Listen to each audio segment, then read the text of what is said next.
Hello friends, welcome back to this channel. दोस्तों, इस video में हम बात करेंगे पंजाब नेशनल बैंक के लिए, लेकिन उससे पहले आप लोगों से रिक्वेस्ट करना चाहूँगा। पहली रिक्वेस्ट ये है कि अगर आप चैनल को पहली बार देख रहे हैं, सब्सक्राइब करके बेल आइकन को हिट कर लीजिए।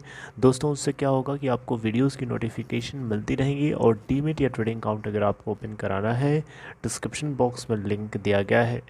दोस्तों, पंजाब नेशनल बैंक के ऊपर हम लोगों का आज की ये जो कन्वर्सेशन है पूरी तरीके से फोकस्ड रहेगी। बाकी थोड़ा सा हम लोग इससे डाइवर्ट भी होंगे, लेकिन हमारा फोकस मेन रहेगा पीएनबी के ऊपर ही। तो कृपया ध्यान से पूरी चीज़ सुनिएगा और अपना पॉइंट ऑफ व्यू ज़रूर शेयर करिएगा कमेंट बॉक्स में।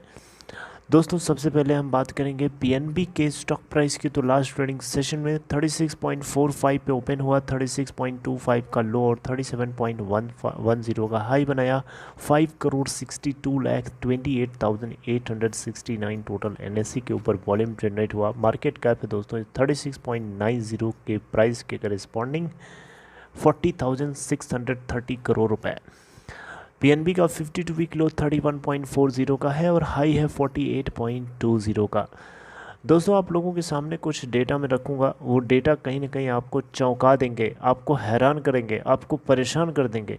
आप क्वेश्चन करेंगे अपने आप से कि का ऐसा कैसे हो सकता है हमारे देश के अंदर, और अगर हो भी रहा है तो इसके लिए हम किसको ज़िम्मेदार ठहराएं। चलिए वो बातें करेंगे, लेकिन उससे पहले एक चीज़ और आपके साथ शेयर करना चाहूँगा। 4 अप्रैल 2022 को टोटल डिलीवरी परसेंटेज आपको बता दूँ। देखिए 6,01,04,400 क्वांटिटीज़ की ट्रेडिंग करी गई, जिसमें से अगर आप देखें तो आप देख सकते हैं 12,92,100 नहीं 1,29,21,600 क्वांटिटीज़ की डिलीवरी उठाई गई, यानी परसेंटेज ऑफ डिलीवरी 21.5% है। दोस्तों, पंजाब नेशनल बैंक ये ऐसा बैंक है जिसने पूरे 9 महीने के अंदर सारे बैंकिंग सेक्टर के अंदर जितने बैंक्स हैं उन सभी को पीछे कर दिया है, सबसे आगे निकल के खड़ा हो गया है। किस मामले में आपको पता है? फ्रॉड के मामले में। जी हाँ, ये ग्रोथ के मामले में नहीं आ गया है, फ्रॉड के मामले में नंबर 1 फ्रॉड बैंक, सबसे ज़्यादा फ्रॉड इसी बैंक में हुआ है। आपको मैं डेटा और फैक्ट्स के साथ बताऊंगा, मैं अपने मन से कुछ भी नहीं बोलूँगा, सब कुछ आप खुद ही बोलेंगे। PNB reports maximum bank frauds amounting to 4,820 crore in first 9 months of financial year 2022 होना चाहिए बेसिकली, क्योंकि फाइनेंशियल ईयर 2022 के अंदर ये 9 महीने के जो 3 क्वार्टर्स हैं वो आते हैं, क्योंकि अब हम फाइनेंशियल ईयर 2023 के अंदर स्टार्ट कर चुके हैं, राइट। तो फाइनेंशियल ईयर 2022 के फर्स्ट 9 मंथ की बात करी जा रही है दोस्तों। तो फर्स्ट 9 मंथ्स यानी कौन कौन हुए? अप्रैल 2021 से लेकर के दिसंबर 2021, काउंट कर लीजिए। अप्रैल, मई, जून, जुलाई, अगस्त, सितंबर, अक्टूबर, नवंबर, दिसंबर 2021। तो इन 9 महीने हुए कि नहीं हुए? तो फाइनेंशियल ईयर 2022 जो कि क्रॉस हो चुका है, पास हो चुका है, उसके फर्स्ट 9 मंथ्स की बात हो रही है। उसमें 4th क्वार्टर यानी मार्च क्वार्टर को हम लोग इंक्लूड नहीं कर रहे हैं, ये बात नोटिस कर लीजिए पहले ही। चलिए, आई होप कि आप समझ रहे होंगे। तो दोस्तों देखिए, यहाँ पे अगर आप देखें तो पंजाब नेशनल बैंक ने टोटल जितने भी बैंकिंग फ्रॉड्स हुए हैं उन सभी में सबसे ज़्यादा इसी को देखने को मिले हैं।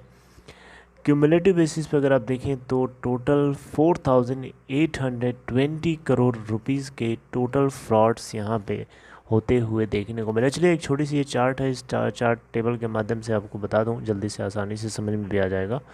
आप पहले यह हेडिंग देखिए, banks with the highest number of frauds over 100 crore during April 2021 to December 2021, यानी फर्स्ट 9 मंथ में। चलिए सबसे पहले देखिए पीएनबी का, ये देख सकते हैं यहाँ पे पीएनबी, आप देखिए यहाँ पे नंबर 1 रो है पीएनबी की। नंबर ऑफ फ्रॉड्स कितने किए गए? 10। और कितना अमाउंट टोटल है? 4,820 करोड़ रुपए का। सोच सकते हैं 9 महीने के अंदर, ये अप्रैल 2021 से दिसंबर 2021 के बीच की बात हो रही है, 9 महीने की। सोचिए 4,820 करोड़ रुपए का फ्रॉड हुआ है पीएनबी के अंदर अकेले, और नंबर ऑफ फ्रॉड्स टोटल 10 हैं। अच्छा, इसके बाद देखिए bank of India 13 total frauds किए गए, यहाँ पे 3925 करोड़ का फ्रॉड किया गया। इसके अलावा स्टेट बैंक ऑफ इंडिया अगर आप देखें यहाँ पे, तो स्टेट बैंक ऑफ इंडिया के अंदर टोटल 8 नंबर ऑफ़ फ्रॉड्स हुए, जिसमें से 3902 करोड़ रुपए बर्बाद हुआ। इसके अलावा येस बैंक का देखें तो 11 नंबर ऑफ़ फ्रॉड्स हुए, 3869 करोड़ इसका डूब गया। कनारा बैंक में 5 फ्रॉड्स देखने को मिले, जिसके थ्रू 2658 करोड़ इसका अमाउंट जो है इन्वॉल्व रहा। इसके अलावा आईडीबीआई बैंक है, बैंक ऑफ बड़ौदा है, आईसीआईसीआई बैंक है। आप टेबल यहाँ पे खुद ही देख सकते हैं, आपके सामने है। वीडियो को पॉज करिए और आप खुद देख सकते हैं, ये सारे नंबर ऑफ़ फ्रॉड्स हैं और ये उनके करस्पॉन्डिंग अमाउंट इन्वॉल्व है। तो दोस्तों अगर आप देखें यहाँ पे, तो पर डे के हिसाब से अगर आप देखें तो इंडियन बैंक्स जो है, रिज़र्व बैंक ऑफ इंडिया के दिए हुए डेटा के हिसाब से अगर चलें, 100 करोड़ रुपए का फ्रॉड हर दिन इंडिया को देखने को मिला है पिछले 7 सालों में। अप्रैल 1 2015 से लेकर दिसंबर 31 लास्ट ईयर यानी 2021 तक आप देखें तो पिछले 7 सालों में बैंकिंग फ्रॉड में टोटल 2.5 लाख करोड़ रुपया इंडिया का डूब गया।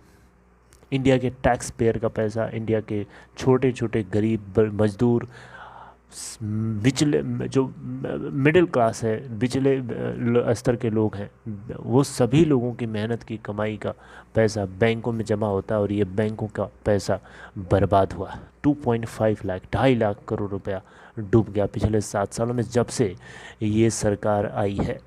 अब मैं किसी सरकार की बुराई नहीं करूँगा, बुराई आप खुद करेंगे। आपको खुद ही अगर लग रहा है ऐसा, तो आप खुद बोल सकते हैं मैं बुराई किसी की नहीं करूँगा, मेरे सामने जो डेटा है वही मैं आपसे रखना चाहूँगा। और बुराई करने से बुराई उल्टा आती है, तो बुराई ना करके आप डायरेक्टली इनडायरेक्टली आप चीज़ों को समझ सकते हैं कि मैं क्या बोलना चाह रहा हूँ और क्या बताना चाह रहा हूँ।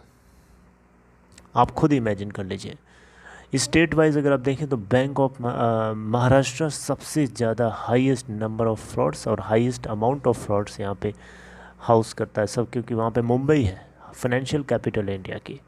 दिल्ली है इसके बाद गुजरात है, तेलंगाना है, तमिलनाडु है। ये कुछ ऐसे स्टेट्स हैं जहाँ पे 2 लाख करोड़ से भी ज़्यादा का फ्रॉड हुआ। लगभग टोटल फ्रॉड का 83% फ्रॉड इन्हीं सिटीज़ से देखने को मिला है। तो दोस्तों यही वो खबर थी जो मैं आप लोगों के साथ प्रेजेंट कर रहा था, और इसमें कोई भी ऐसी चीज़ नहीं है जो मैंने मैनिपुलेट करके बताया हो। सब कुछ दूध का दूध, पानी का पानी आपके सामने मैंने स्क्रीन पे दिखा दिया, शेयर कर दिया। तो दोस्तों आपका क्या ख्याल है, आप क्या बोलते हैं, किस तरीके से देखते हैं? क्योंकि बैंकिंग सेक्टर ही नहीं, जितने भी और सेक्टर हैं उन सभी के अंदर चपेट लगी है, और इतनी बुरी तरीके से चपेट लगी है कि देश की ऐसी की तैसी हो चुकी है। लेकिन फिर भी लोग इस बात को समझ नहीं पा रहे हैं कि क्या हो रहा है इस देश के साथ। बैंकिंग सेक्टर के अंदर तो बिल्कुल भी ये चीज़ बर्दाश्त नहीं करना चाहिए, क्योंकि फाइनेंशियल सेक्टर ये एक ऐसा सेक्टर होता है जिसके ऊपर देश की क्या बोलते हैं, देश का जो ढांचा होता है ना, वो ढांचा इसी के ऊपर टिका है। फाइनेंशियल सेक्टर देश के लिए एक तरीके से बैकबोन है। अगर किसी की बैकबोन में कोई रोग लग जाए, बैकबोन टूट जाए, बैकबोन में कोई बीमारी लग जाए या कमज़ोर हो जाए, कहीं से उसमें फ्रैक्चर हो जाए, तो उस पूरी बॉडी के लिए, उस पूरे स्ट्रक्चर को विद स्टैंड करना नेक्स्ट टू इम्पॉसिबल हो जाता है। वो पर्सन, वो होल बॉडी या होल सिस्टम बैठ जाता है, कोलैप्स कर जाता है। The same situation is being happened with us, our country, our banking system. So make sure कि आप इस बात को समझिए और इसको रियलिटी के साथ कनेक्ट करिए। अगर आपको इसको रियलिटी से कनेक्ट करना है तो आप किसी भी बैंक में घुस जाइए, उस बैंक के अंदर पहले की क्या सिचुएशन थी जिसमें आप पहले जाते थे, और अब जाके देखिए।